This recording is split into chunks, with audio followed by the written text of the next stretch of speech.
Alors on n'a pas du tout en effet, le même parcours dans le film. Et c'est une fanfare où il y a vraiment des musiciens amateurs qui viennent là par plaisir, par passion, qui ont à côté un boulot alimentaire, etc. Et qui vont rencontrer via le personnage de Benjamin la musique plus haute, a priori plus élitiste. A priori plus élitiste, voilà, merci, c'est le mot que je cherchais. Oui. En fait, moi, j'avais moins inventé. C'est-à-dire que j'habite Paris aussi. Bon, je suis pas né à Meudon, je suis né à Poitiers, j'embrasse tous les Poitevins. Et je débarquais, moi aussi, dans le Nord, où je retrouvais la vraie fanfare de Lalin, qui est la fanfare du film, qui est une véritable harmonie musicale des mineurs de Lalin, et mes camarades qui faisaient partie de cette fanfare. Et je joue un peu la maladresse de comment un grand chef d'orchestre de renommée internationale peut aider en l'occurrence, c'est Aïda de Verdi à diriger ça. Et donc, avec toutes les maladresses qui vont avec, le fait qu'il a l'habitude de s'adresser à l'élite des grands instrumentistes des orchestres philharmoniques. Et puis là, il se retrouve devant des musiciens amateurs de cette fanfare. Lâchement.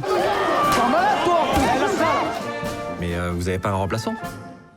C'est toi qui dois diriger. On se rend compte que par le biais de la musique, quand on sait bien la faire, il y a plus de. C'est un peu comme le. Je vais faire une comparaison un peu foireuse, mais un peu comme l'uniforme. Il y a un truc qui se fait qui est plus de l'ordre du jugement, de l'apparence ou des conneries comme ça en fait. Donc il y a des gens qui sont issus de milieux pauvres qui vont être attirés par la musique classique, et des gens qui sont issus de milieux plus riches qui vont être attirés par je sais pas, la variété, tout ça. Et ce qui est beau avec la musique, c'est que ça transcende les rapports à les codes sociaux, quoi.